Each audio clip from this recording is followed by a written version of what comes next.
Bueno, vamos a dar comienzo a la charla del día de hoy. Muchas gracias a todas las personas que se han conectado.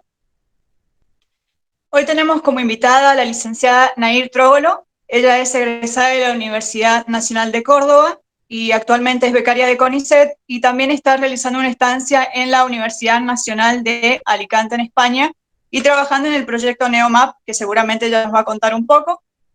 Nair hoy nos trae como tema las niñas y asteroides potencialmente peligrosos. Así que, Nair, si estás por ahí. Hola, hola a todos y todas. Voy a poner mi pantalla para presentar.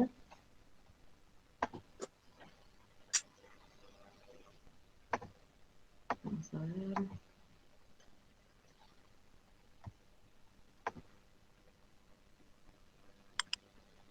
¿Se está viendo? Sí. Sí, perfecto. Se ve en pantalla completa y todo, ¿no? Sí, sí.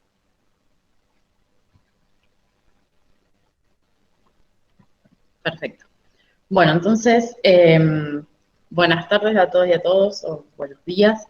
Eh, Gracias por la presentación. Les voy a contar hoy un poco sobre, el título es un poco genérico, pero vamos a hablar de varias cosas, pero todo queda englobado dentro de lo que son los asteroides cercanos a la Tierra, que es así como le llamamos a los NEAs, y aquellos asteroides que además de ser cercanos a la Tierra representan un potencial peligro para nuestro planeta. La charla está estructurada como la estamos viendo acá. Voy a pasar un poco rápido por la parte de introducción y de formación, pero espero que quede bastante claro, digamos, las bases para después poder hablar un poco más de los temas donde me interesa detenerme, que es la parte de la evolución de estos asteroides cercanos a la Tierra, por qué nos interesa estudiar, en qué se diferencian de otros cuerpos que estudia la astronomía. Y vamos a hablar de lo que es la defensa planetaria, ¿sí? Que es algo en lo que está relacionado con mi actual trabajo en la Universidad de Alicante. Así que bueno, pasemos directamente a la introducción. Sabemos que los asteroides son esos objetos rocosos, metálicos y que en general tienen forma irregular, que están en todo el sistema solar. A mí me gusta decir que son los escombros de la formación planetaria porque realmente, digamos, fueron las etapas anteriores a la formación de planetesimales y que después dieron origen a los planetas, pero hay de estas parte de estos cuerpos que no lograron acretarse en ningún otro planetesimal y que terminaron vagando por el sistema solar. Entonces acá en esta imagen puse algunos que son bastante representativos, de los cuales hemos aprendido mucho y que se tienen imágenes directas, porque no es fácil conseguir imágenes directas de estos objetos, más allá de que no estén tan alejados del planeta Tierra. El problema siempre es el tamaño. Ceres fue el primer asteroide descubierto, está dentro del cinturón de asteroides. Hoy en día ya no se lo considera como tal, sino que más bien se dice que es un planeta enano, pero data de 1801, o sea que a partir de ese momento es cuando se empezaron a encontrar asteroides entre las órbitas de Marte y Júpiter. Es el asteroide más grande que se conoce, junto con Vesta, son dos de los más grandes que conocemos. Y después tenemos dos asteroides que es muy importante nombrar. El primero es Gaspra, que fue el primer asteroide que logramos fotografiar en 1991, gracias a que la sonda Galileo de la NASA, que iba con rumbo a estudiar a Júpiter y sus satélites, se hizo un paso por este asteroide para tomar fotografías, y también se hizo un paso 2 años después, antes de llegar a Júpiter, por el asteroide Ida, y fue mucha la sorpresa, los descubrimientos por parte de esta nave en general fueron enormes, pero fue mucha la sorpresa porque se descubrió por primera vez que los asteroides eran capaces de tener satélites, ¿sí? Satélites naturales. Dáctil es este puntito que ven acá en la pantalla, es el satélite natural de Ida. Y después, en esta región, tenemos de los últimos asteroides que han sido visitados por misiones, tanto de la Agencia Espacial Japonesa JAXA, como por Osiris-Rex de la NASA. Y estos asteroides son un poco diferentes a estos 4 que ven acá, porque son mucho más pequeños y porque tienen una estructura que es diferente a los objetos monolíticos, por ejemplo, como son Ceres. Y la charla se va a tratar en gran medida de estudiar este tipo de objetos, a los que se les llaman pilas de escombros, porque están formados básicamente por reacumulación gravitatoria de rocas pequeñas, ¿sí? Bien, entonces, como les contaba con anterioridad, los asteroides están dispersos por todo el sistema solar, pero no de una forma homogénea.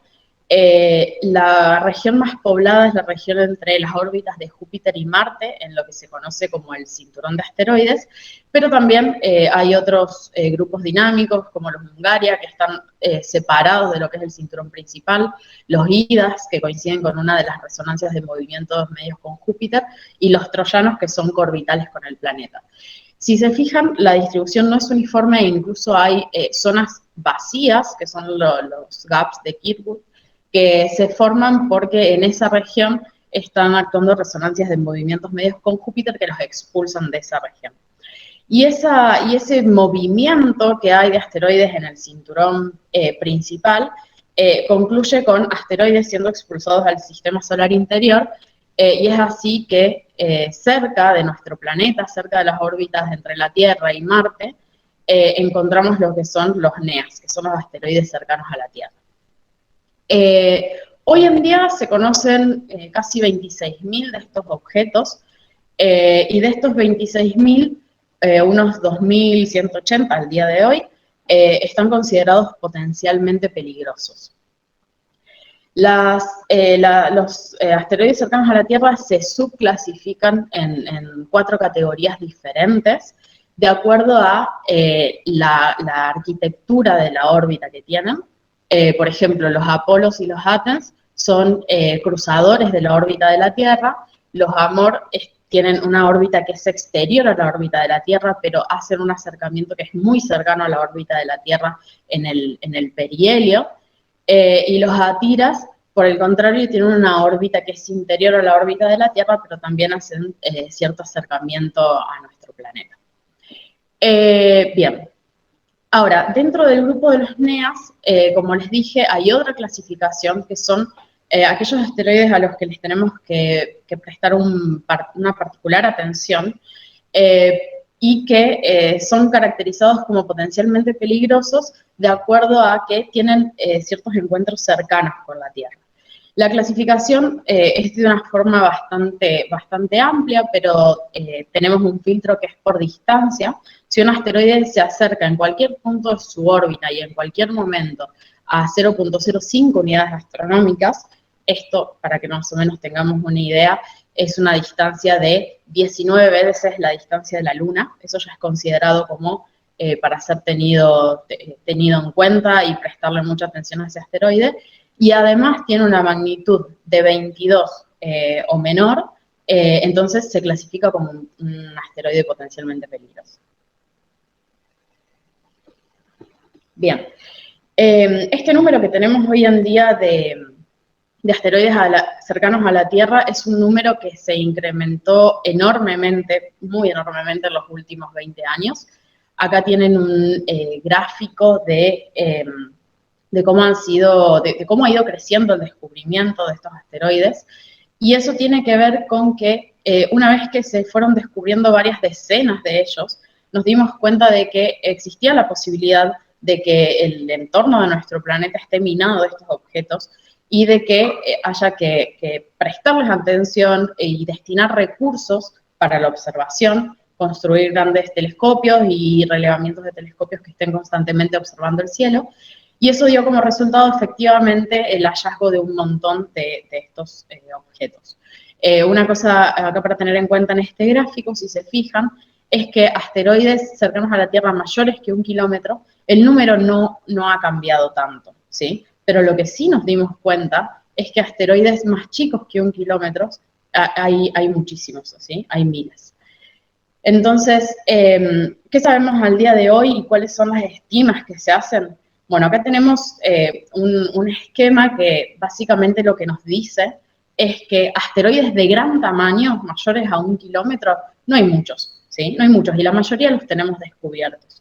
Pero el problema son los asteroides pequeños. Entonces, se estima que hay unos 930 asteroides mayores a 1 kilómetro, de los cuales ya gran parte conocemos, 888 son los que están actualmente en nuestras bases de datos, entonces sigue habiendo algunos por descubrir, pero la mayor disonancia se da entre los asteroides pequeños, de 300 metros hacia abajo. Conocemos unos 5.000 que están en el rango entre 100 y 300 metros, pero el número estimado real es de unos 30.000, ¿sí? Y el número de rocas menores a 100 metros asciende al número de 1 millón en nuestras estimas y de los cuales solo conocemos 12.000. O sea que queda mucho camino por recorrer en el tema del censo de NEAS aún. La pregunta es, estando tan cerca de la Tierra, porque es lo más cercano que tenemos luego de la Luna, ¿por qué es tan difícil encontrarlos? Entonces, acá hay que tener en cuenta de que los asteroides los podemos observar cuando reflejan la luz del Sol, ¿sí? Y en muchas regiones de su órbita están en fase o a veces ni siquiera se ven porque pasa lo mismo que le pasa a la Luna cuando está en su fase de luna nueva.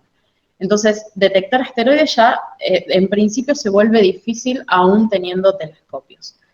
Por otro lado, hay que tener en cuenta que los asteroides tienen distintos albedos. El albedo es básicamente la cantidad de luz que reflejan, y esta cantidad de luz se debe a las características superficiales que tiene el asteroide. Entonces, por ejemplo, si se fijan acá en esta imagen, tenemos un mismo asteroide del mismo tamaño con distintos albedos. ¿Y cómo sería la imagen observada en luz visible de este asteroide? Entonces, estamos viendo que un asteroide de alto albedo, la magnitud que vamos a observar es mayor a un asteroide que tiene un albedo muy bajo, pero aún así tiene el mismo tamaño. Acá lo vemos con otro ejemplo. Imagínense que estamos observando un asteroide en luz visible, esta es la imagen que recibimos, ¿sí? Y tenemos para estos tres casos la misma magnitud. Vamos a asumir, como lo puse acá en la tabla de abajo, que es una magnitud de 22. El albedo, ¿sí? Nos va a decir, si uno conoce el albedo, quiero decir, va a poder más o menos tener una estima de cuál es el diámetro que tiene el asteroide. Entonces, por ejemplo, si el albedo del asteroide es 0.30, va a ser un asteroide de 98 metros de diámetro, pero si tiene un albedo muy bajo, es decir, si es un asteroide muy oscuro, por más que lo estemos observando como si fuese un asteroide de solo 98 metros de diámetro, el asteroide puede llegar a ascender a 240 metros de tamaño. Entonces, en este sentido es importante entender que nunca la magnitud con la que uno observa el asteroide está directamente relacionada con el tamaño. Y eso es un problema grandísimo. Por otra parte, si bien hoy en día tenemos a disposición un gran número de telescopios que están constantemente monitoreando el cielo, esto aún no es suficiente.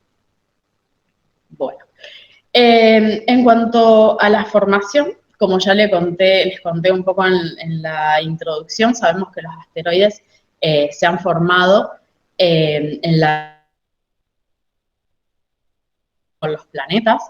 Hay diferentes mecanismos para la formación y la evolución, y esto depende exclusivamente del lugar de la nebulosa solar en la que se hayan formado, de la distancia al Sol que hayan tenido, porque eso es lo que determina la cantidad de minerales que había en esa región y la temperatura, son fundamentales. Y otra cosa que sabemos es que los asteroides cercanos a la Tierra provienen directamente del cinturón principal, ¿sí? Han sido expulsados del cinturón por distintas resonancias y encuentros cercanos que han tenido con los planetas, principalmente con Marte y con Júpiter. Otra cosa que determina cómo fue la formación del asteroide es tener en cuenta de si estos tienen una estructura monolítica o no, o son reacumulados. Monolítico quiere decir que es un solo bloque. Algunos de estos asteroides que son de un solo bloque están diferenciados, eso significa que tienen distintas capas, como por ejemplo la Tierra, un manto, una corteza, un manto y un núcleo, y otros no, ¿sí? Y por otro lado tenemos los que son reacumulaciones gravitacionales, que son fragmentos que se han generado en una colisión entre asteroides y por efectos gravitatorios vuelven a agruparse. Un dato no menor, y esto lo pongo acá en las cuestiones de formación, porque nos va a ser de lo que vamos a hablar de acá en adelante en la charla, es que se estima que un 16% de los NEAs son binarios. Y esto no es un porcentaje menor, ¿sí? Es un porcentaje que sorprende. Entonces, esto tiene que ver también con todos los procesos de formación y evolución post ser expulsados del cinturón principal. Entonces, lo que les muestro acá es más o menos el relevamiento que se tiene al día de hoy. De entre los NEAs tenemos 111 sistemas binarios y 4 sistemas triples, ¿sí? Eso solo entre los NEAs, hay más de estos sistemas en el resto del sistema solar. Entonces, bueno, acá es un esquema de ese proceso de evolución que les contaba, de qué es lo que determina que un asteroide vaya a ser monolítico o diferenciado o no. Y de acá en adelante vamos a centrar mucho la charla en lo que son los sistemas binarios y en este tipo de asteroides que son los que están reacumulados. Bien, a estos asteroides se les suele llamar Rubble Piles, que en inglés significa pila de escombros, porque básicamente eso es lo que son. Les vuelvo a poner acá las imágenes de Bennu y de Ryugu, que son dos de los últimos asteroides que han sido visitados por misiones espaciales, por la sonda OSIRIS-REx y por la sonda Hayabusa 2. Y estos asteroides sorprenden mucho por las densidades que tienen, ¿sí? Son asteroides de entre 800 y 400 metros en el caso de estos, y tienen densidades de casi 2 gramos por centímetro cúbico. Eso es muy bajo. Lo que significa, si uno hace una estima de la masa y del volumen que tiene y llega a esta conclusión de que la densidad es muy baja, eso significa que tienen grandes cavidades en el interior. Al ser reacumulaciones, esto hizo que la forma en la que se vayan ordenando los fragmentos en el interior no haya sido regular, entonces hay grandes huecos. Entonces, ya de por sí, estudiar el campo gravitatorio que puede generar un cuerpo que tiene huecos en el interior es un dolor de cabeza.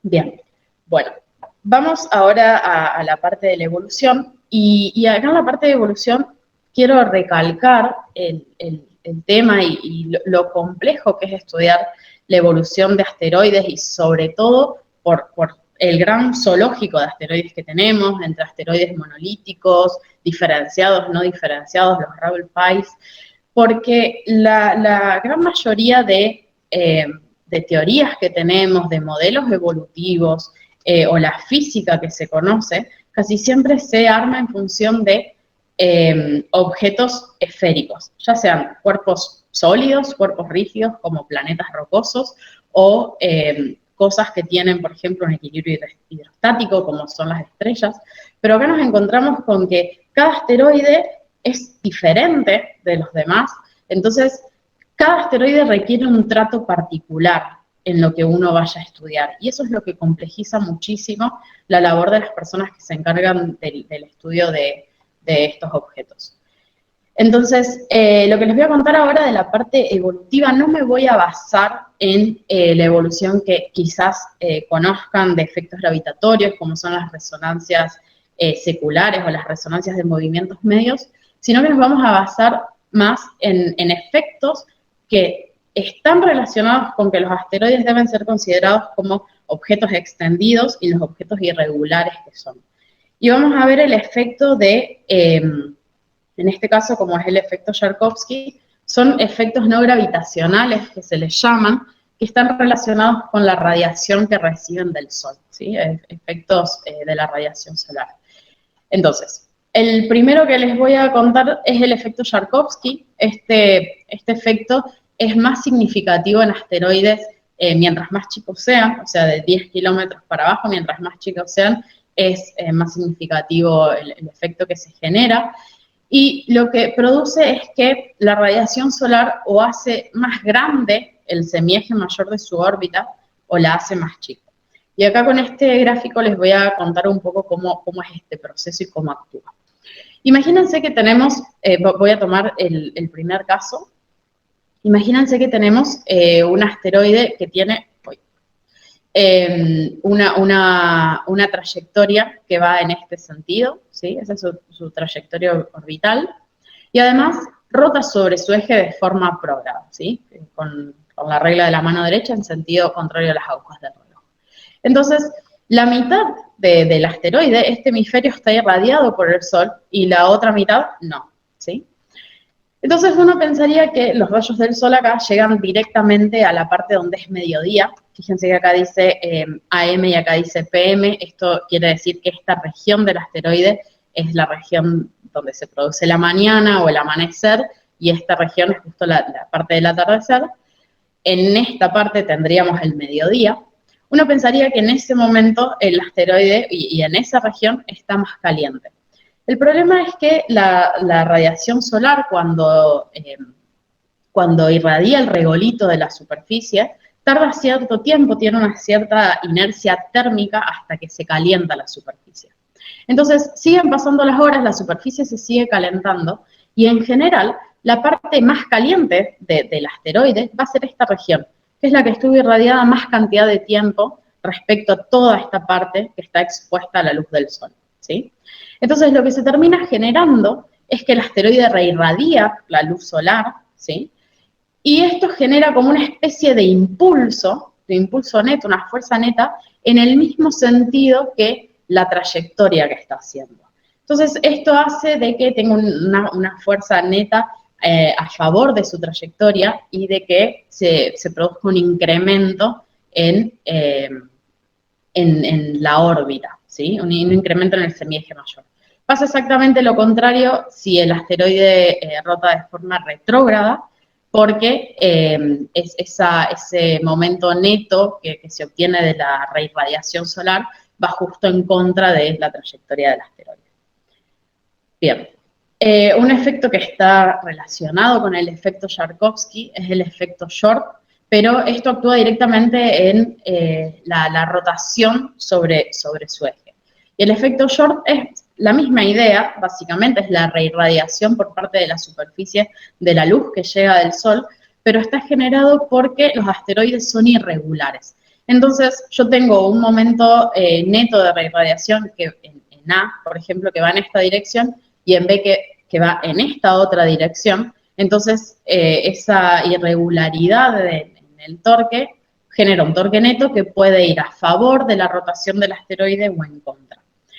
Y este efecto es muy significativo, si bien afecta tanto a los asteroides del cinturón principal como al resto, depende exclusivamente de la distancia al Sol. Entonces, es el efecto predominante dentro de los asteroides cercanos a la Tierra, más que en el resto de los asteroides. Así que es algo que uno siempre tiene que tener en cuenta cuando hace análisis de NEAS. Entonces, por ahí uno se encuentra con que con el paso del tiempo los asteroides aceleran mucho su velocidad de giro o ralentizan mucho su velocidad de giro por efecto Short. Y este efecto Short es bastante curioso porque trae muchas consecuencias, sobre todo a los rotadores que se vuelven rápidos. Lo que vemos acá de fondo es una imagen del regolito superficial del asteroide Bennu. Así que imagínense todas esas rocas que están expuestas de pronto, no es de pronto, sino que es algo que va pasando paulatinamente con el tiempo, pero que de pronto quedan expuestos a una aceleración en el giro. Entonces, hay varios efectos que se generan. Uno es que estos asteroides, que son pilas de escombros, llegan al límite de la estabilidad estructural y se desarman. Hay una de las teorías que dice que el asteroide binario Didymos su luna debería ser también un Ravelpile y se puede haber generado por disrupción de este tipo, o sea, por pérdida de masa del asteroide primario, por efecto Short. Otra cosa que ocurre es que adquieren top shapes, que es esta forma, si se fijaron, tanto Bennu como Ryugu, Didymos también acá en esta imagen se lo muestra así.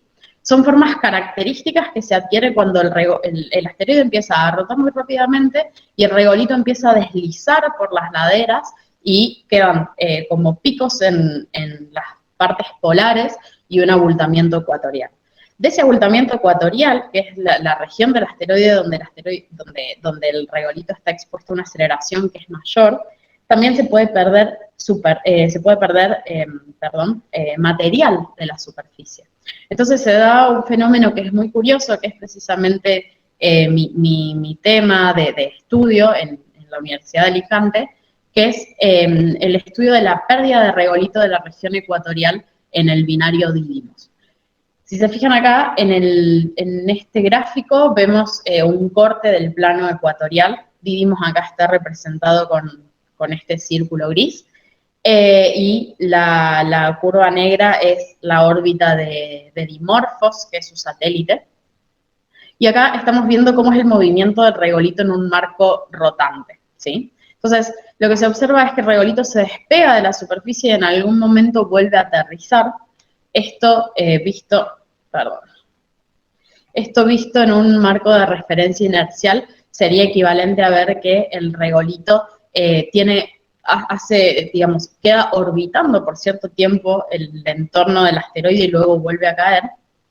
Y si uno lo ve ya a gran escala, poniendo un montón de partículas e integrando por mucho tiempo, lo que termina pasando es que todas las partículas pequeñas que están en la superficie del asteroide terminan siendo eyectadas del sistema por la interacción con la presión de radiación solar y aparece un anillo de partículas, toda una zona alrededor del asteroide primario llena de partículas, ¿sí? De partículas que están todo el tiempo orbitando, cayendo, y es un proceso que se repite.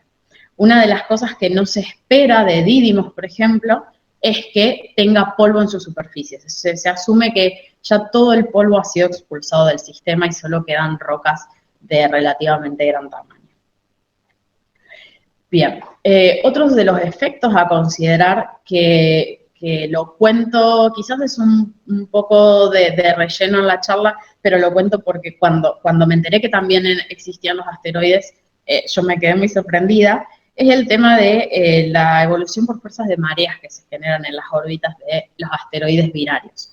Las fuerzas de mareas es exactamente lo mismo que ocurre con los océanos de la Tierra, es una perturbación por parte de la gravedad de la Luna, pero es muy curioso porque las fuerzas de marea siempre actúan de una misma manera en todos los sistemas, ya sea en sistemas de estrella versus estrella, planeta versus satélite, o estrella versus planeta, por ejemplo, que es que las fuerzas de marea tienen la acción inmediata de circularizar la órbita del asteroide más chico, ¿sí? O de la componente secundaria del sistema, y además bloquean, hacen que se equipare el movimiento o el periodo de rotación del secundario y el movimiento de traslación alrededor del primario. Esto es lo mismo que pasa con la Tierra y la Luna.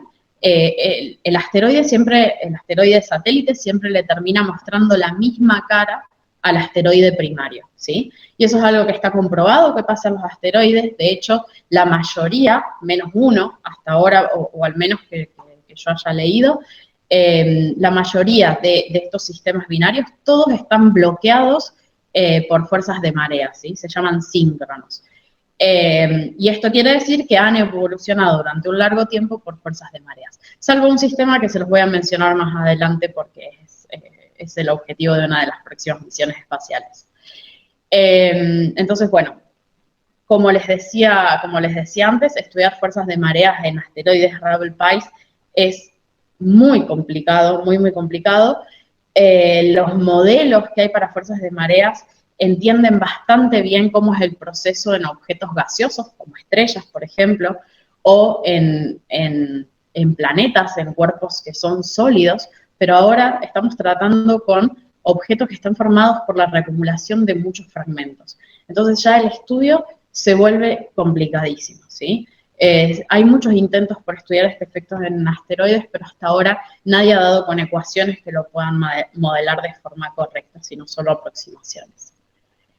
Bien, y por último, relacionado con efecto Short y también con fuerza de mareas, está el efecto B-Short, que también se produce por la radiación solar y que termina cambiando la órbita del asteroide secundario.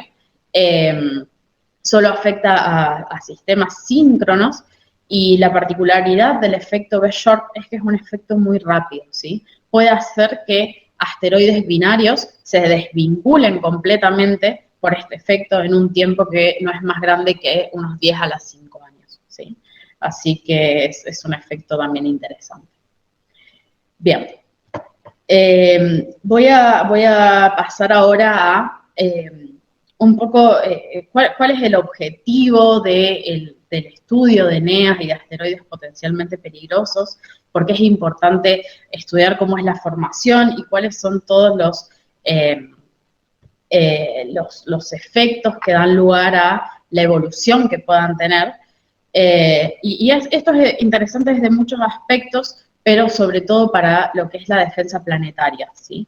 La defensa planetaria son todos los, agrupa de alguna forma todos los recursos que están puestos a disposición por las grandes agencias espaciales al día de hoy, ¿sí? Es algo de lo que se viene hablando hace unos 16 años más o menos, es algo bastante nuevo.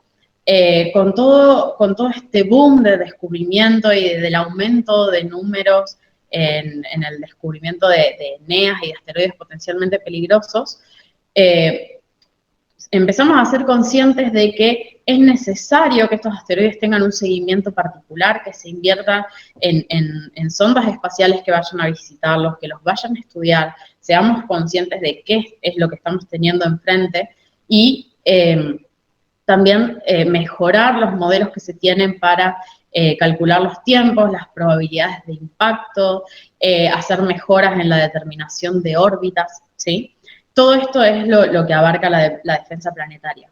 Entonces, en sí es una rama de las ciencias planetarias que no solo aúna los esfuerzos de astrónomos, de ingenieros, de físicos, sino que también hay otra parte que está en juego acá, que quizás no nos toca tan de cerca, pero es importante conocer, y es el trabajo que tienen que hacer las personas que se dedican a la parte del desarrollo de leyes y de protocolos a nivel internacional, que después son los que, por ejemplo, aplican la ONU, porque es necesario tener un protocolo ante una eventual amenaza de impacto. Es necesario saber cómo se le comunicaría esto a la población, es necesario saber si tenemos que actuar rápido, de qué forma hacerla, si estamos a la altura de realizar algún tipo de prueba teniendo poco tiempo de anticipación en caso de que realmente haya una amenaza de impacto. Y además, también hay que tener presente, digamos, el peor escenario posible en el caso de que haya daños materiales y de vidas, porque no hemos sido capaces de librarnos al 100% de este problema. Hay que tener presente cómo actuar y cuáles son las responsabilidades de los gobiernos y de las personas que tienen a su alcance los recursos, ¿sí? Porque no hay que perder de vista que no son todos los gobiernos, no son todos los países los que tienen a su disposición dinero para invertir en esto, sino que son las grandes potencias. Y hay que tener en cuenta que estas grandes potencias tienen la responsabilidad, en realidad legalmente no la tienen, pero deberían tener la responsabilidad de ayudar a cualquier país que esté ante un eventual peligro. Entonces, todo esto es lo que aúna la defensa planetaria, es un tema muy complejo. Yo les voy a contar ahora solamente la parte que nos compete como astrónomas y astrónomos. Entonces, primero y principal, la NASA ha creado el Centro de Cómputos de NEOS, que es una página que se las dejo acá abajo. Es de fácil acceso, fácil de usar, es de acceso público. donde se concentran todos los objetos que van a ser pasajes cercanos por la Tierra, se calculan sus probabilidades de impacto, el tamaño estimado que tienen esos objetos, así que cualquier duda que tengan de alguna noticia catastrofista que vean por ahí, por los portales de noticias, pueden venir directamente a chequearlo acá si se quedan tranquilos.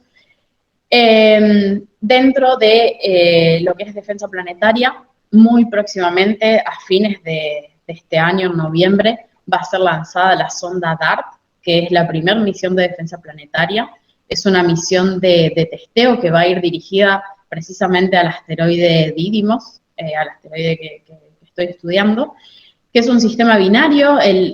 Lo que se busca hacer es cambiarle la trayectoria al asteroide secundario, a Dimorphos, ese es el nombre que recibe el satélite, cambiarle la trayectoria mediante un impacto cinético, ¿sí? Entonces, bueno, la sonda va a ser lanzada en noviembre de 2021, va a llegar al asteroide Didymos el año que viene, entre septiembre y octubre, ya está bastante bien calculada cuándo va a llegar.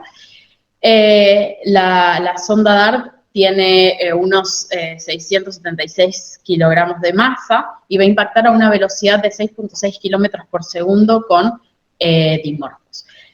Este impacto se va a producir en la región de la órbita del binario, muy, muy cercana a la órbita de la Tierra. Entonces, esto va a permitir que se puedan realizar observaciones de Tierra de ese impacto. Como la sonda DART va a quedar destruida por completo luego del impacto, lleva consigo un CubeSat, que es el Cube Lyra, se llama. Es un satélite muy pequeñito que va a estar captando todo el tiempo los instantes, el instante de la colisión y los instantes posteriores. Acá les dejo un esquema de cuál es, de cuál va a ser, qué va a ser lo que va a ver en sí Lyra.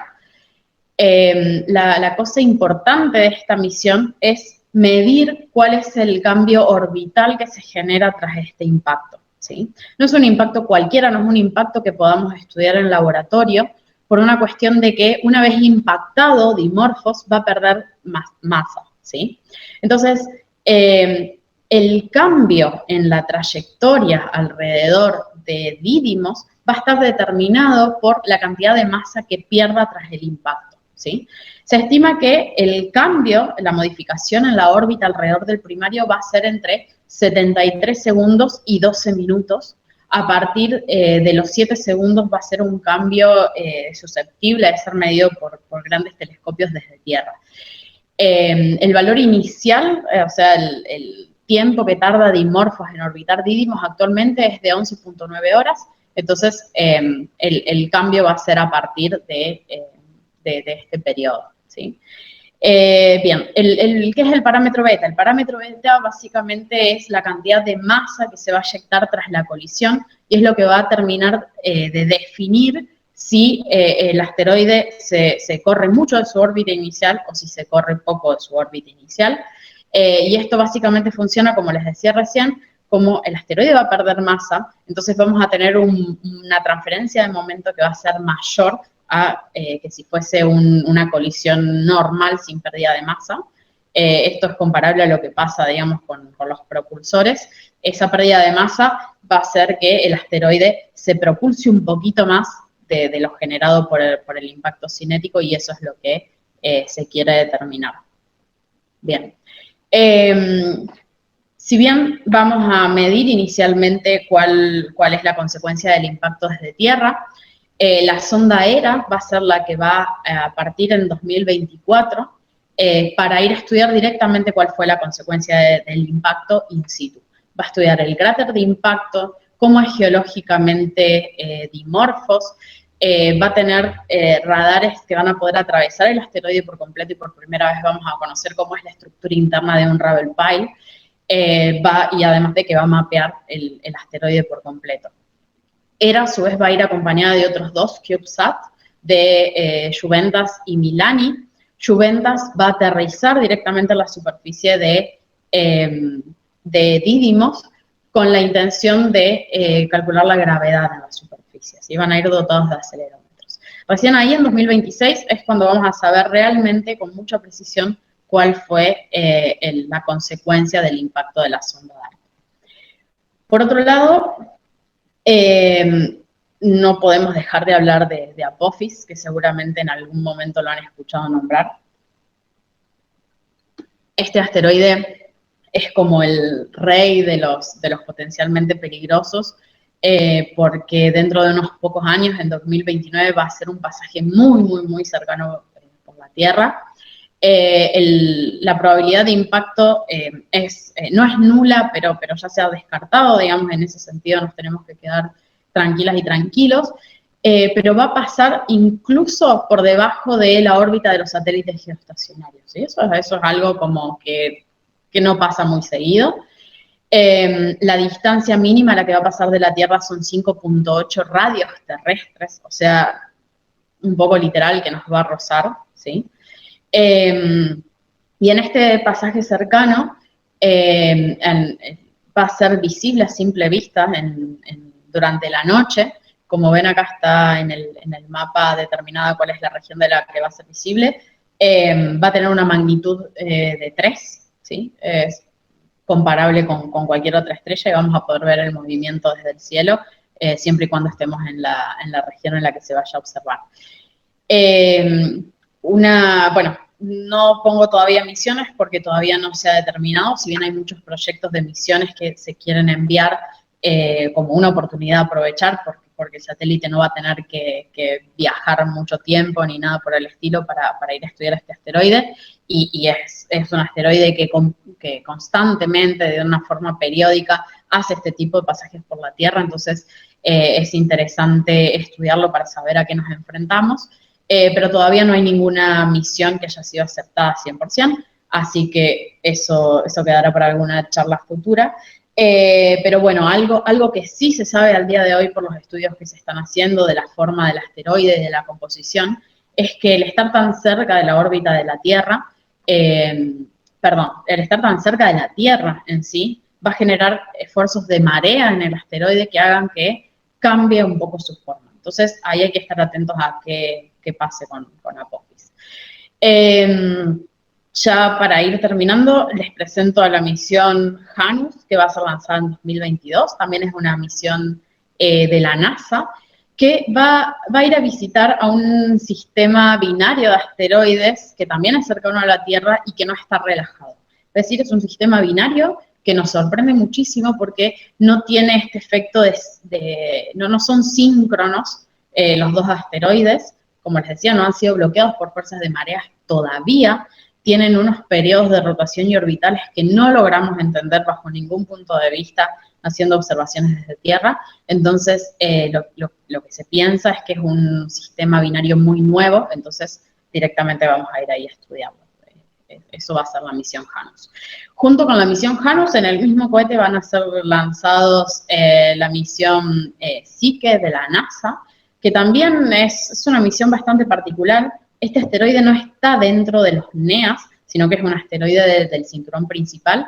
Es un asteroide muy grande, tiene unos 210 kilómetros de diámetro, y la particularidad que tiene Psyche, que es así como se llama este asteroide, es que es metálico, completamente metálico, hecho de hierro y de níquel. Esto significa que básicamente tiene que ser el núcleo expuesto de algún planeta que haya sufrido una colisión catastrófica con otro cuerpo y haya quedado expuesto. Si no, no encontramos al día de hoy otra explicación, así que la NASA directamente va a enviar esta misión para ir a estudiarlo de cerca. Bueno, para cerrar, por todas las cosas que estuvimos hablando, es importante estudiar los asteroides. Son un laboratorio para estudiar los efectos no gravitacionales, como Short y Yarkovsky, entender cómo funcionan, y como dije antes, cada asteroide, como tienen formas irregulares, es un mundo aparte para el estudio de este tipo de cosas. Hay que prestarle atención a cada uno individualmente. Además de que la distribución actual de cuerpos en el sistema solar nos dice cómo fueron las etapas tempranas de la evolución de los planetas, cómo fueron migrando, para dónde salieron eyectados estos asteroides, ¿sí? así que también nos da pistas de los momentos tempranos de evolución del sistema solar. Por otro lado, los Ravel Piles son un buen laboratorio para estudiar cómo se comporta la gravedad a esa escala, cómo es la formación de planetesimales y cómo se producen las colisiones a tan baja gravedad.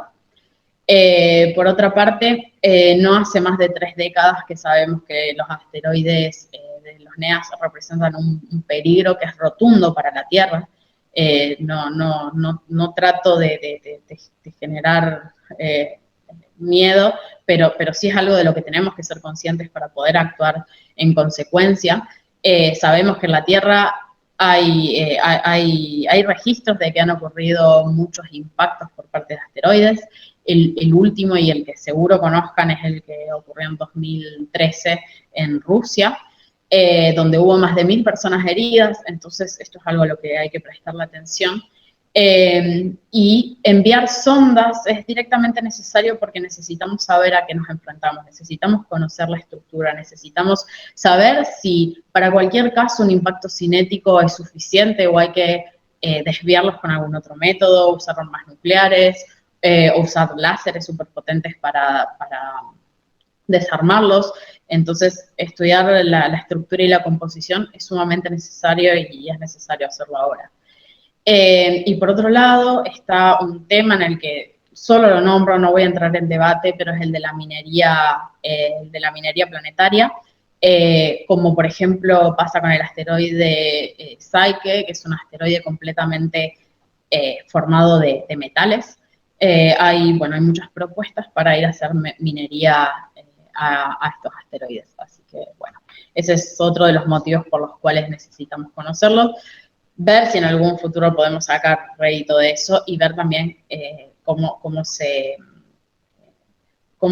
entablan las relaciones entre los diferentes países que estén a favor y en contra de explotar asteroides. Así que bueno, eso es todo por ahora. Gracias por el tiempo. Bueno, muchas gracias, Nair, la verdad que muy interesante. Bueno, ahora vamos a tomar un tiempo para las preguntas. Si alguien tiene alguna, puede escribirla en el chat o puede activar el micrófono y preguntarle a Nair.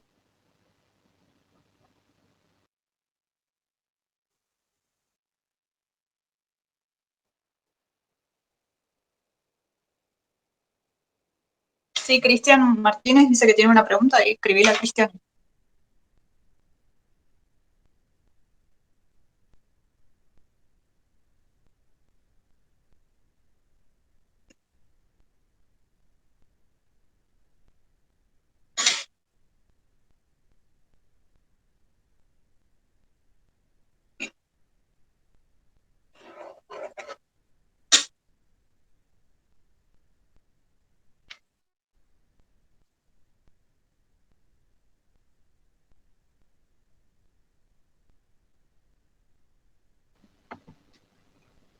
Bueno, ahí Cristian pregunta en la misión. Sí, no sé si lo leíste, Nair. Sí, lo estoy justo leyendo. Pregunta si en la misión DART, que es la que va a impactar contra dimorfos, se ha pensado en incorporar alguna carga explosiva para aumentar la energía del impacto. Sí y no. No es la idea poner una carga explosiva porque lo que se busca hacer es ver directamente, impactando objeto con objeto, cómo se comporta. Después, si en una próxima misión o en una situación real es necesario generar un impacto mayor, y sí, se podría agregar tranquilamente una carga explosiva, pero no es el objetivo de esta misión. Es simplemente ver cómo se comporta el asteroide cuando algo lo golpea.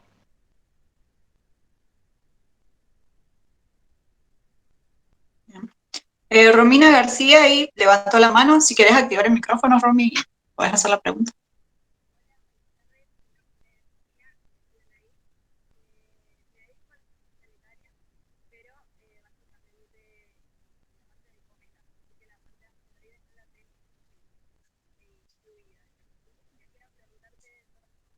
Sí, Romy, no sé si...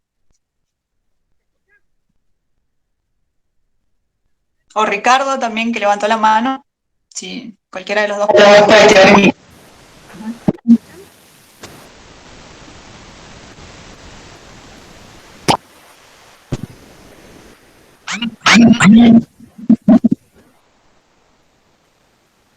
Romy, ahí.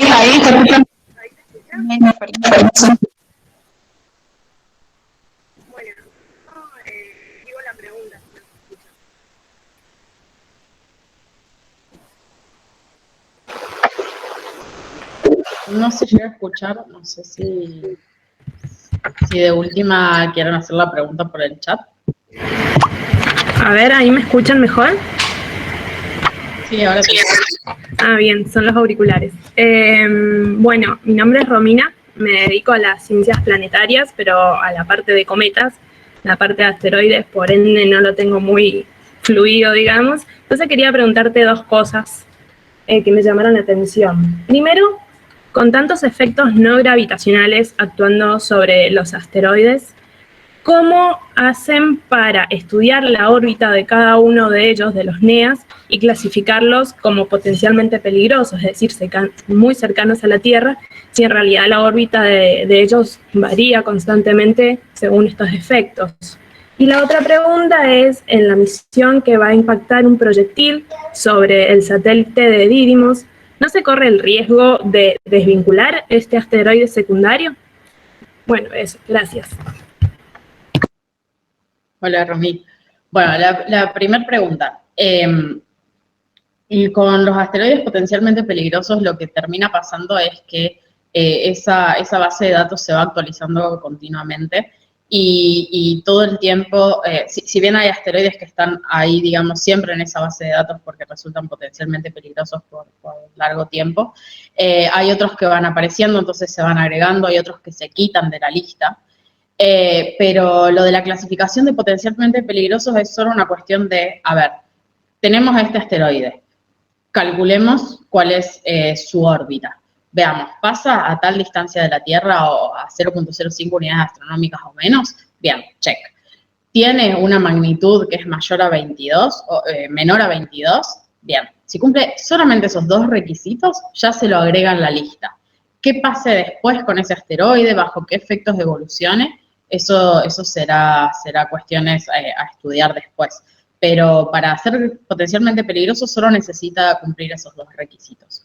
Y la segunda pregunta, en cuanto a la sonda DART, no se espera que el impacto sea tan grande como para que para que se desvinculen gravitacionalmente los dos asteroides, pero obviamente lo que sí va a pasar es que, por ejemplo, uno de los efectos que es esperado es que el eje de rotación de Dimorphos se vea modificado, que empiece a tener algún tipo de precesión o de oscilación, ¿sí?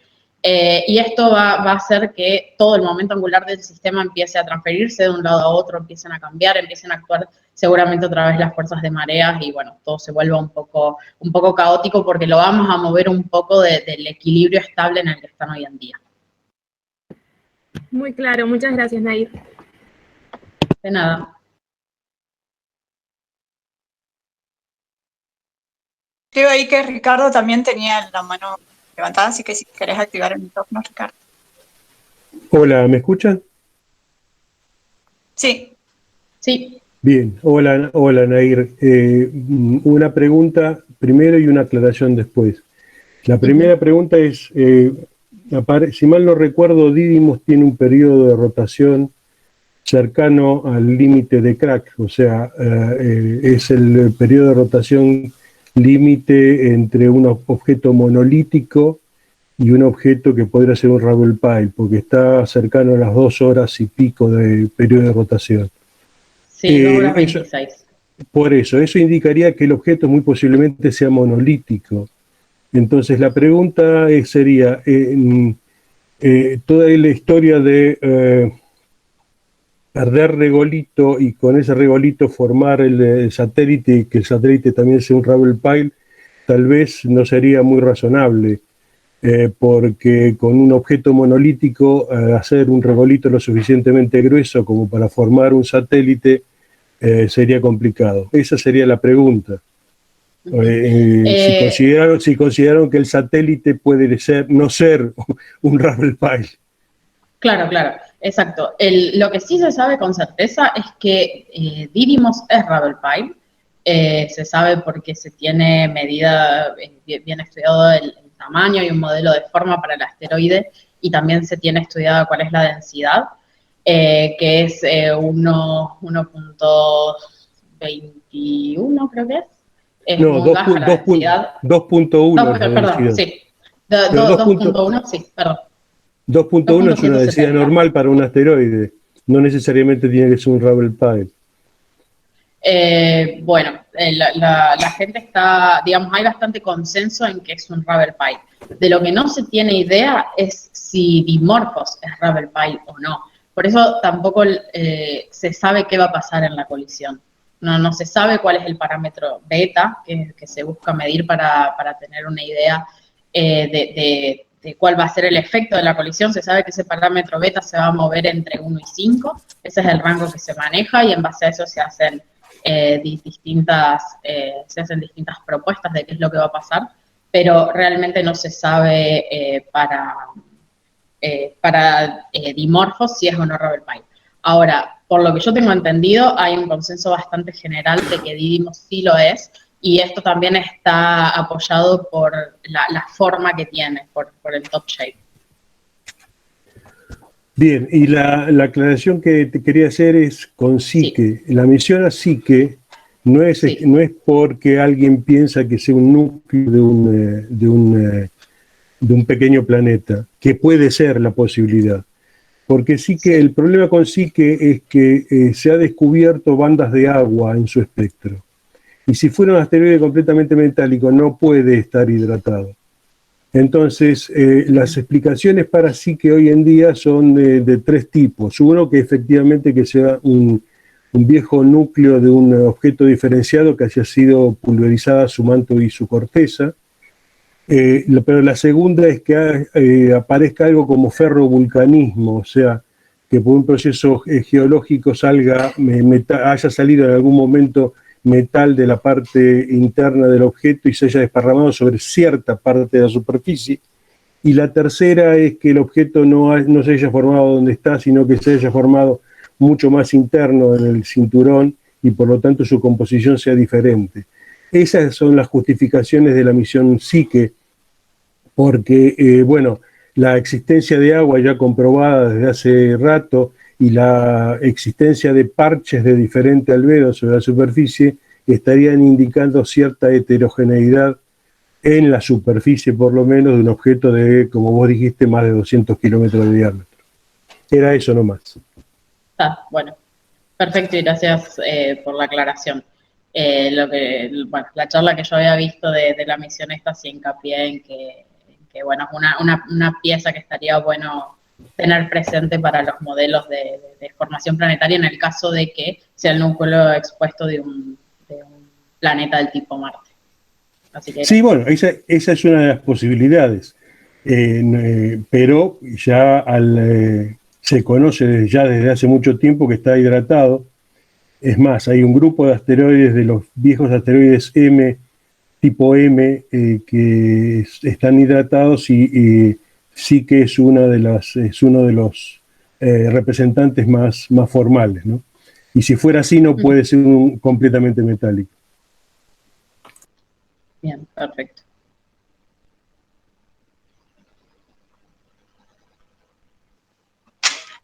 Bueno, vamos con la última pregunta que está en el chat y ya concluimos porque ya estamos sobre la hora. Martín Sánchez preguntó si explotáramos algún asteroide que fuera peligroso para el planeta, ¿podría volverse a armar por la gravedad de nuestro planeta? ¿Qué otro método habría? Eso es un problema, porque en el caso de que necesitemos mitigar el impacto de un asteroide, uno lo que pensaría directamente es, digamos, la primera idea que a uno se le viene a la cabeza es mandar un misil, mandar una sonda, colisionarlo.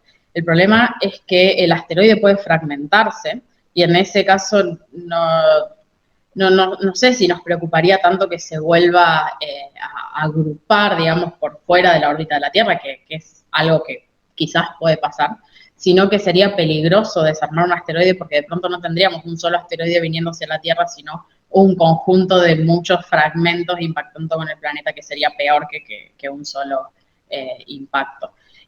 Así que sí, yo supongo que como en cualquier otra colisión, todo dependiendo de cuáles son las condiciones de esa colisión, puede volver a armarse el asteroide. Bueno, Nair, muchas gracias por la charla. No sé si podés dejar algún contacto o algo por si alguien se quiere contactar con vos luego. Sí, escribo en el chat o se los paso a ustedes. Les dejo mi correo.